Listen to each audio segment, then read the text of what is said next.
So, good morning, class. So, for today's lesson, we will be discussing questionnaire design. So, there is a group sa tuang ko marketing research na naana sa questionnaire design.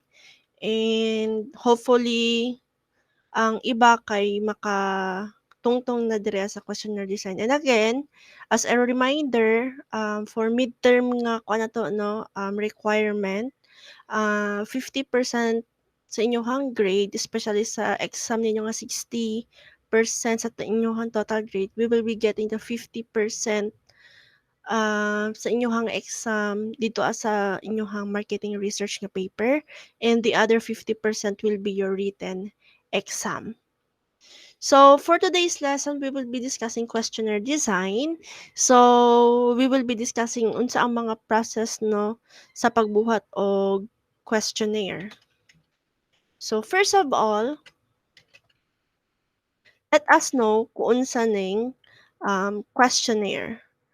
So, questionnaire, this is a research device or even instrument that is made up of a series of questions which are close-ended or even open-ended.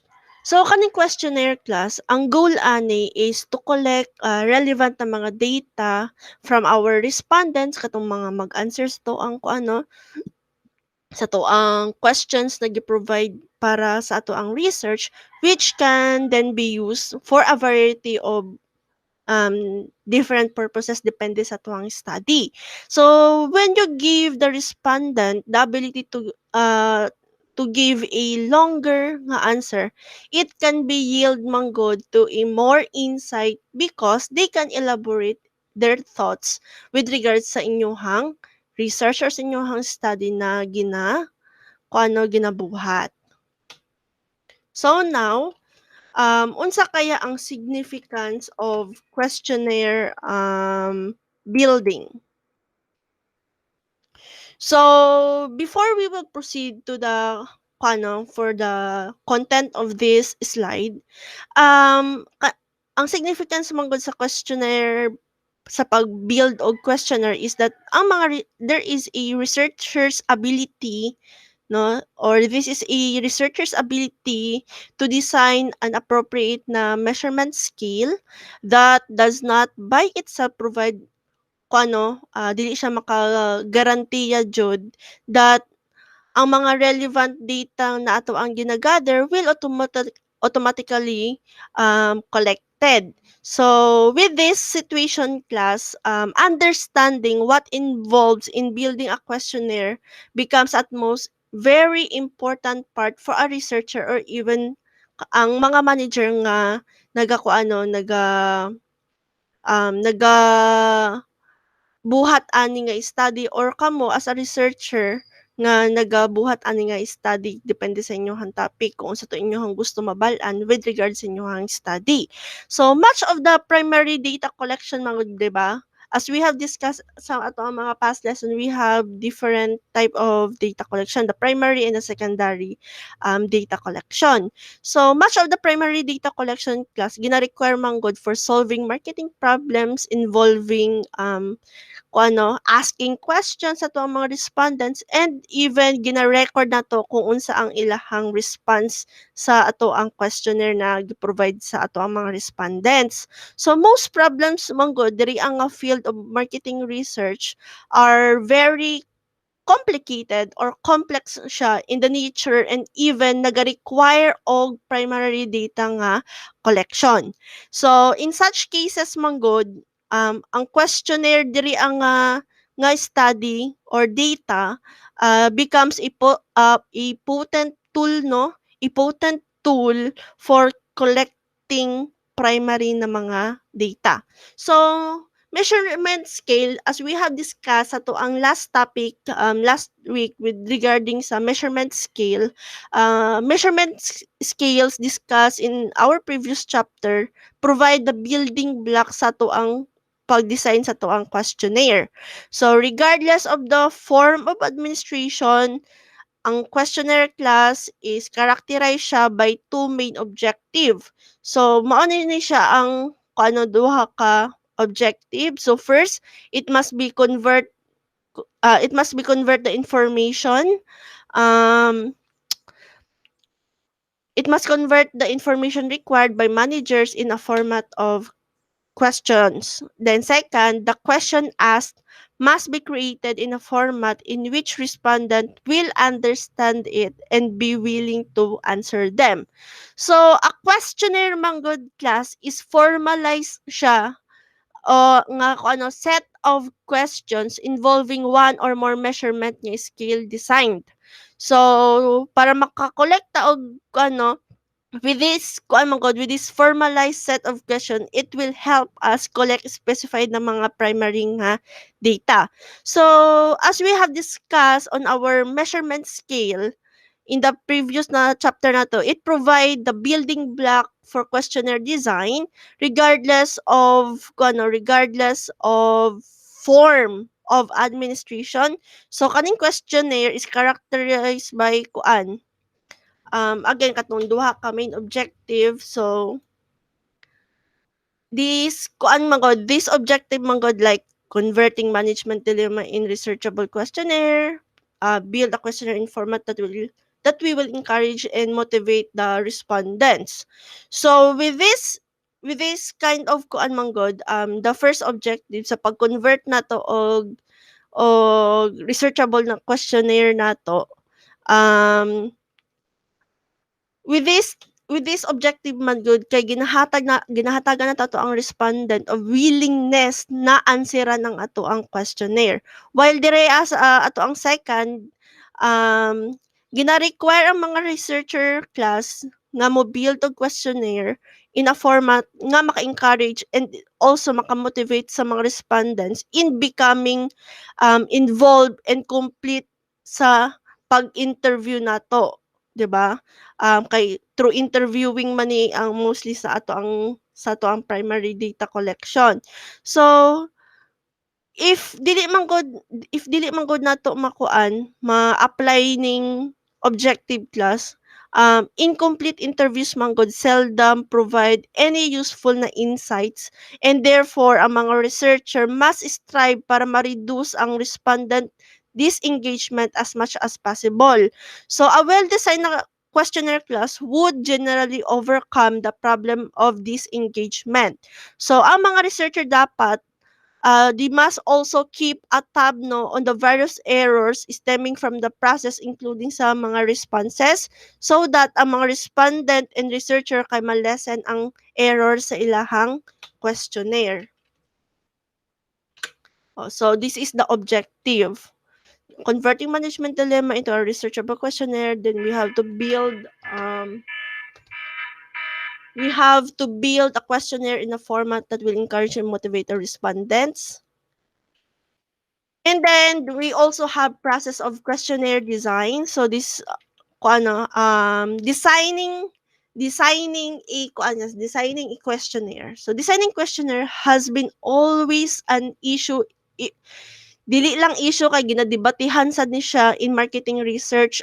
Some researchers man gud gina-view ni siya as an art which is based on experience sa mga researcher, while ang iba man gud kay gina-consider lang ning research questionnaire design as a science based on sound theoretical lang nga development. While ang mga naga-debate class is still ongoing Japan until now, with regards to what questionnaire design is all about, there is also consensus among the research community that the designing process involves some established na mga rules of logic, objectivity and systematic na procedures nato, while kaning systematic na procedure manggod naga-provide ni siya og guidelines sa atoa para ma-avoid ang mga major mistakes. Each questionnaire na and also ang mga questionnaire kay gina-require og customized path for development. So naatay generic structure as what you are seeing sa tuang screen karon. Naatay generic structure in developing questionnaire as described as follows. So first na generic structure niya, we have to specify the information needed in a researchable format na way. Second, selection of interview method kung paunsa nato ipaagi in what way nato ipaagi ang ato ang kuan through questioning ba or through interview. Then third, determination of question composition. Then pang-apat, determination of individual question content. And then pang-lima, developing question order, form, and layout. And lastly, we have to do the pilot testing sa to ang questionnaire. So later on, isa-isahon na to na siya o discuss sa to ang mga next nga slides. So in this section manggod, in this slide, each of these steps will be discussed no in details as what I have said before ta mo proceed.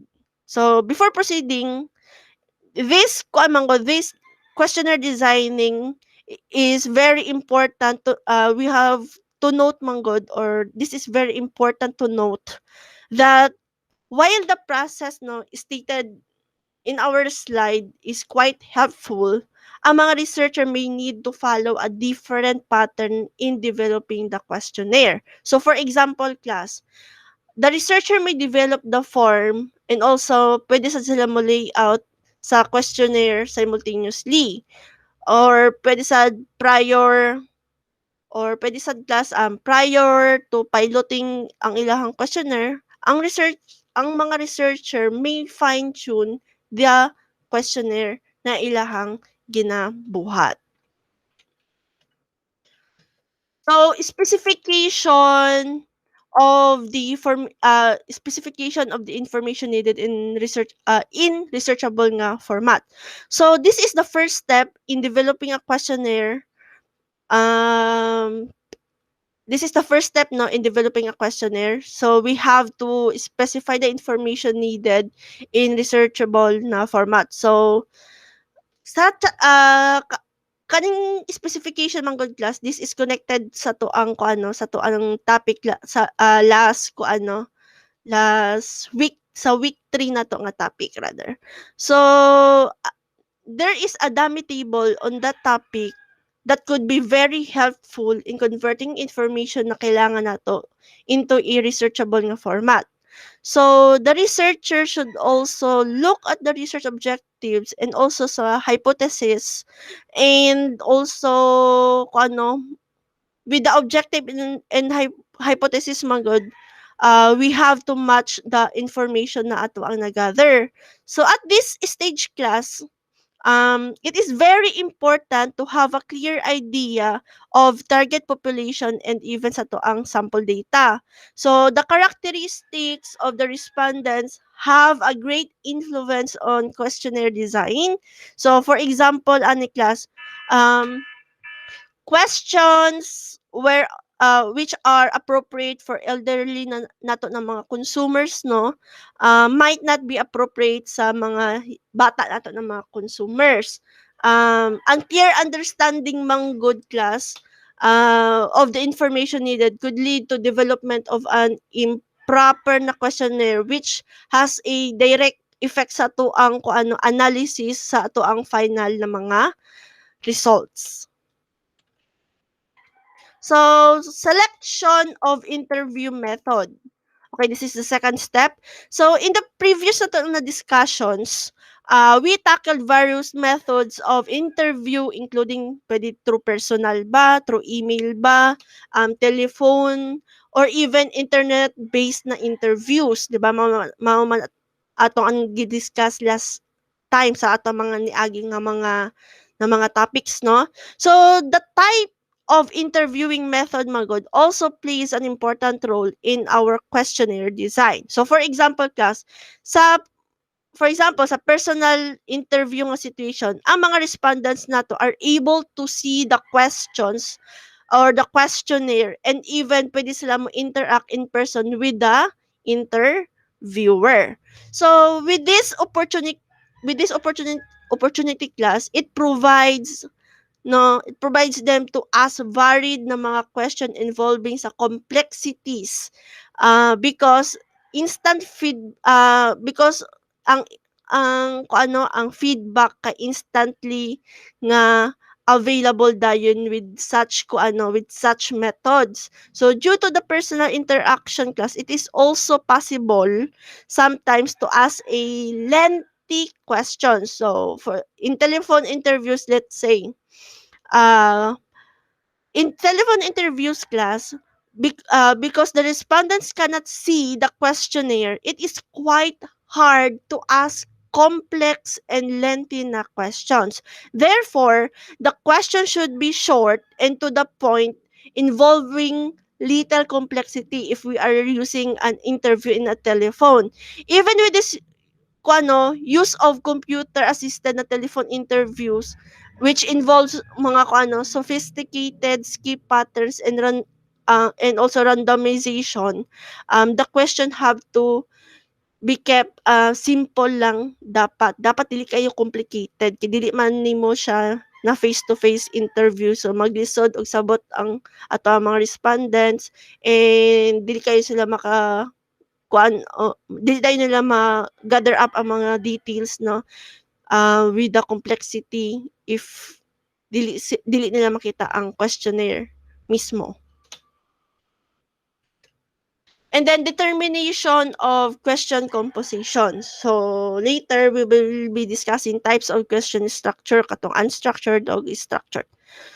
So class, once the information is specified na in the researchable format and interview method is also decided na, the next stage for the researcher will be to determine what kind of question are they going to ask to the respondents. There are two major types of question structure, like what I have said earlier. So first is the unstructured.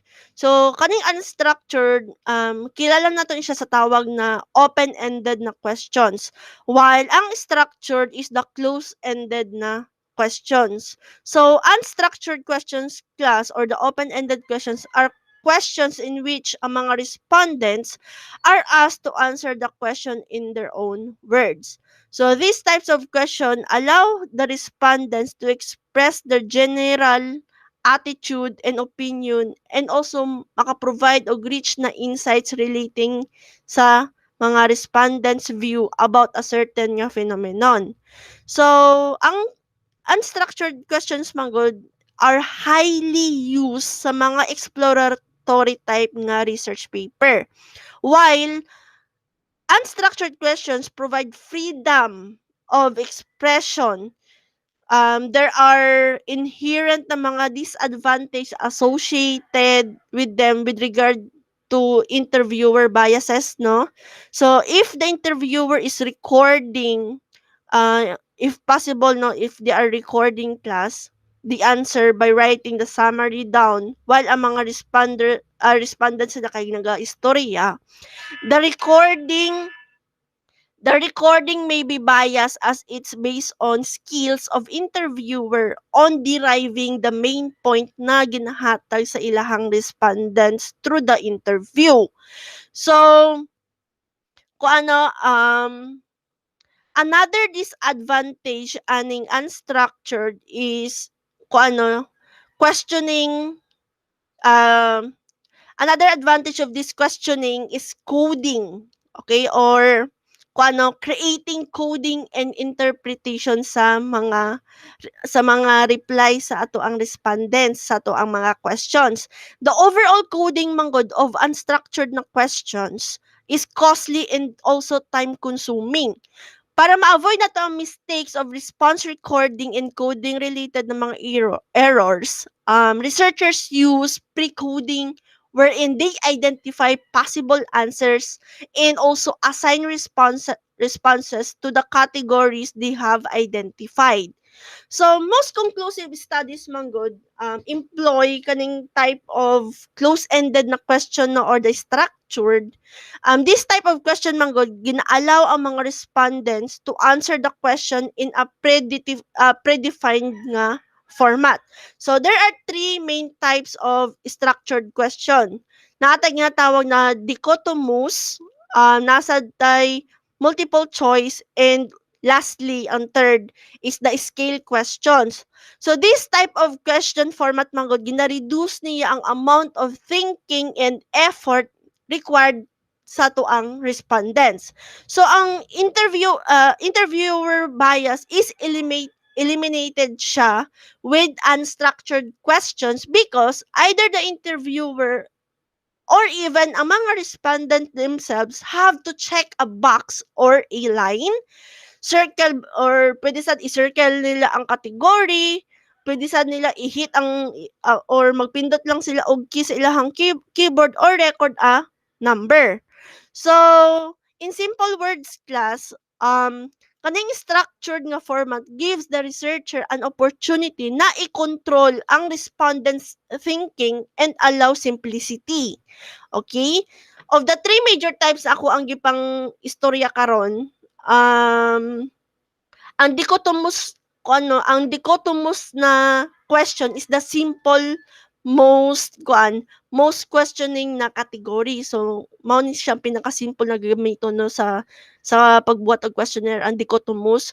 Ang kaning dichotomous manggod na question has only two response nga alternatives. It's either yes or no, pwede sad male or female, or other na mga choices nga mo choose lang mga respondents between the two choices. So sometimes a neutral alternative sad is also added in the question, such as I don't know or no opinion about it at all, while simplicity is the greatest advantage of dichotomous questions. So the response bias become a great disadvantage also. Okay, so kaning dichotomous question manggod are good when considering collecting demographic information. However, class, with attitude measurement manggod, there are of little use. Okay? Second is the multiple choice na question. It provides an extension no to the dichotomous na question if we are going to use the dichotomous. Pwede sad nato if use si multiple choice. So, um, with the multiple choice question, manggod, it provide an extension to the dichotomous question wherein ato mga respondent is provided with a set of alternatives and is all allowed no to choose more than one nga alternative. So kaning multiple choice question also have an inherent na kuan na position and order bias wherein ang mga respondents na to, they tend to choose the first or last nga statement sa tuang listahan. So to avoid such bias, there are several forms of the question with the same na alternatives that should be prepared. So another disadvantage of a multiple choice nga questions is the effort required in developing an effective na question. So a theoretical exploration as well an exploratory as an exploratory type of study, no, um asan ko? Sorry for the alarm class, no? So, again, another disadvantage aning multiple choice class question is the effort required in developing an effective na question. So, a theoretical exploration as well as an exploratory nga study can assist in such nga proseso. So, the third alternative for structured nga questionnaire manggod is scale nga question which were discussed in detail in succeeding na to na mga topics, but for now focus lang dito sa dichotomous question and the multiple choice nga question. So, for a while, class.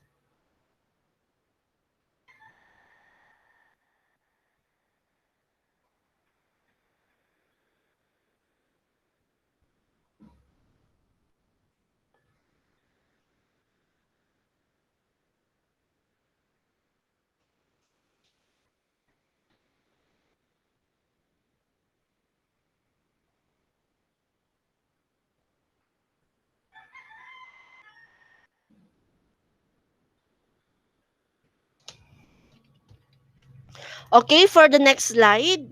So, determination of individual question content.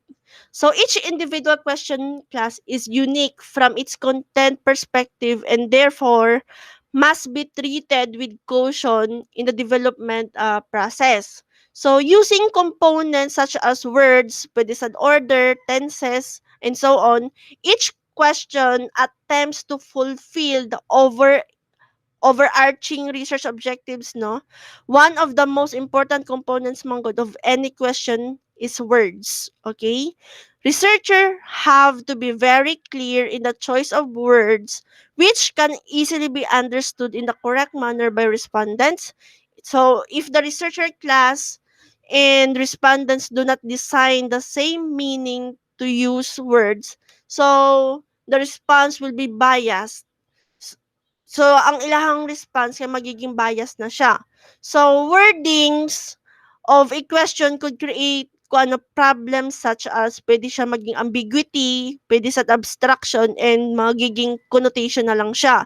So, para ma-avoid na to ni siya ng mga problems na gina-face sa mga researcher, naatay mga several steps para kung ano, para ma-eliminate na to or ma-avoid na to ni siya ng mga problema na ma-encounter na to. So, first thing is we have to use ordinary words which can easily be understood by the respondents. So, for example, instead of using the word um, ambidextrous, pwede na to siya gamitan og simple word nga skillful. 'Di ba? Mas masabtan na to ang skillful kasi sa gamito na to dito ambidextrous nga word. So, mag-question pa ta sa una, "Ha, unsa man ning ambidextrous?" Nya pagtanaw nato sa dictionary, skillful lang day ang meaning ato. Second, we have to avoid ambiguous nga mga words. So, for example, word nga hot or cool, we can change their meaning according to the context. Paunsa nato ni siya gigamit na mga word. Then, third, avoid leading na mga question. So, for example, do you think immigration is hurting local economy and making locals lose their job? 'Di ba? Pang-apat, avoid implicit nga mga questions. So, for example, do you think a government-backed website will have more trust and credibility? So, di ba, implicit type siya of question. Panglima, we have to avoid generalizations. Okay? Mao dyan ang ginaawayan mostly no sa mga commenters dara sa mga Facebook because they always use generalization sa ilahang context sa ilahang gusto ipasabot. So for example, what is the per capita annual milk consumption in your family? Then, pang-anim, avoid double-barreled na questions. So, for example, kaning double-barreled na question, do you think you will purchase this product for low price and high quality? So, these are several other considerations though before researcher decides the final question.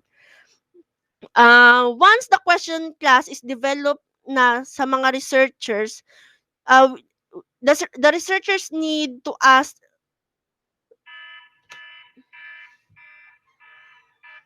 the researchers need to ask if ang question ba na ilahang gibuhat is necessary ba sa ilahang study. Or we can also ask if gina-fulfill ba sa ato ang question ang part sa ato ang research objective na atong gusto maabot or gusto nato na ma-answer. Or sometimes it is possible also that a single question manggod might not suffice a phenomenon to be studied, no, and may require more than one question. So for example, instead of asking what is the per capita annual milk consumption in your family, a researcher will better off asking following two questions. Pwede na to siya, with that question man pwede na to siya buhaton. What is the total weekly or monthly milk consumption in terms of pila ka litro ang ma-consume sa imuhang family? Second question na pwede nato mabuhat atong question, no, how many people including you live in your household? Through that mabalaan man nato og kung ma-calculate nato og kung pila ang magiging consumption sa inyong family. Then Next is the developing question order from and form and layout. So the question order class, ang format, and also ang layout can have a significant impact on respondent engagement.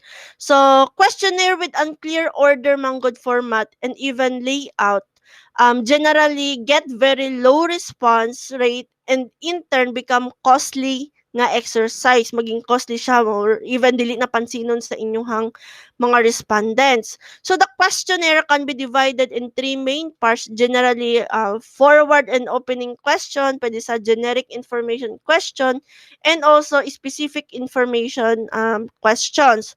So the forward and opening questions are highly important, no, in gaining our respondents' trust and making them feel comfortable with the study. It also improved the response rate among the respondent if they find it worthwhile and even interesting ang ato ang gibuhat na questionnaire. So, class, questions pertaining to opinion can give a good start to most questionnaires as everyone likes to give some opinion about sa issues na ato ang ginagunitan.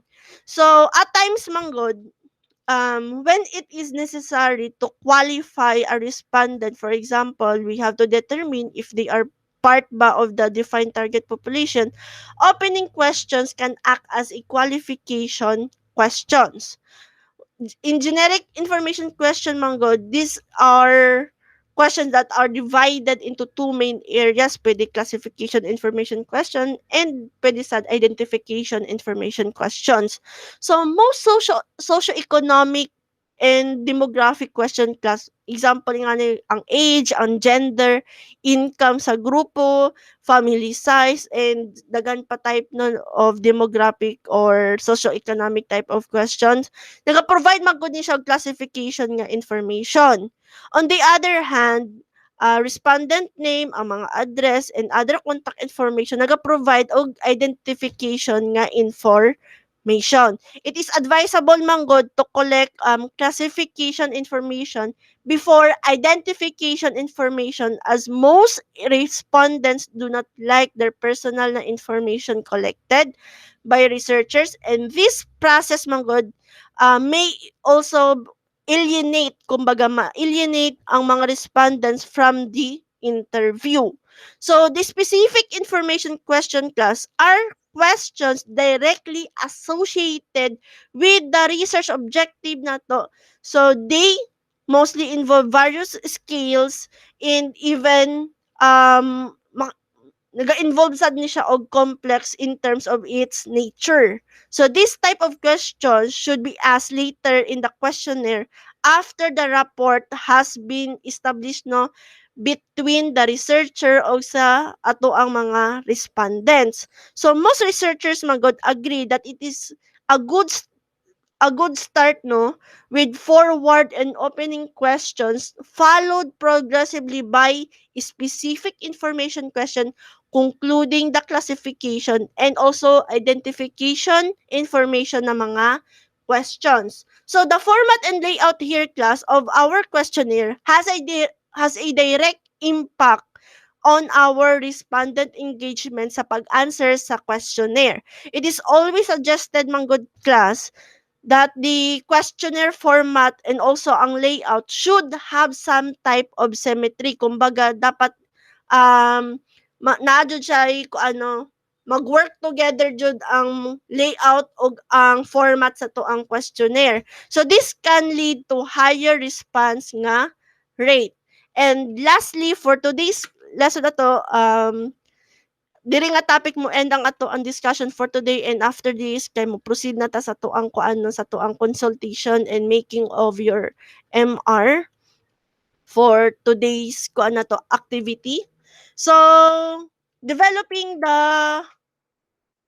nalata sa para sa developing pilot pilot testing day rather. Pilot testing the questionnaire. So class, once ang ato ang preliminary na questionnaire has been developed using the above stated na process, no, a researcher should assign coding. So, kani siya nga topic sa regarding sa coding, no? We will be discussing this on our next chapter. So, in order for everyone, to every question na ato ang i-provide and also sa test, para ma-test na to ang ato ang questionnaire on a small sample of respondents and also ma-identify and also ma-eliminate na to ang mga potential na mga problems na mo-occur along the way sa to ang pagproseso sa to ang questionnaire. So, this sampling process, manggod, is called pilot testing. So, sa word pala na pilot testing, so mura try pa lang nimo ang imuhang kuano or ginaobserbahan pa nimo ang imuhang dagan sa imong questionnaire. It is advised mang good class that a questionnaire should not be used in the field survey without being adequately pilot tested. Okay? So a pilot test provides testing of all aspect of questionnaire including ilahang content, ang wording, ang order, ang form, and even ang layout. So, the sample respondent selected class para sa inyuhang pilot test must be similar to those who will be included in the actual survey in terms of their background, background characteristic, familiarity with the topic, and also attitudes and behaviors of of interest sa naga ato ang mga respondents. So, an initial personal interview based pilot test is recommended siya for all types of survey because ang mga researcher manggod can observe respondents' attitudes and reaction towards each question na ginaansiran sa to ang mga respondents. So, once the necessary na mga changes have been made using the initial na personal interview based na to na pilot test class, another pilot test could be conducted. Pwede na siya through mail ba, telephone ba, or pwede na siya gamiton sa internet-based nga survey. So, most researchers manggod recommend a pilot test sample between 15 to 30 nga respondents. So, if the study class is very large involving daghan na siya stages no na ma-involve, a larger na pilot test sample may be required if large na kaayo ang number. So, finally, um, the response obtained from the pilot test sample should be coded and also should be analyzed. So these responses can provide a check on the adequacy of the data obtained in answering the issue at hand. So class, that is all our lesson for today's topic. So we have already discussed the the the process of questionnaire design. So first na process is the specification of the information needed in researchable format. Second process is the selection of interview method. Third is the determination of question composition. Pangapat, determination of individual question content. Panglima, developing question, order, form, and layout. And lastly, katong pilot testing the questionnaire. Class, if you have questions and clarification with regards sa tuang topic for this afternoon, please ayaw mo og kaulaw og pangutanan, no? Approach me anytime to ask questions so I can clarify it to you and this pwede na ko rediscuss na ko para sa inyo ha. So, thank you for listening and have a nice day. See you in your assigned GCs for for consultation for today. Thank you and have a nice day.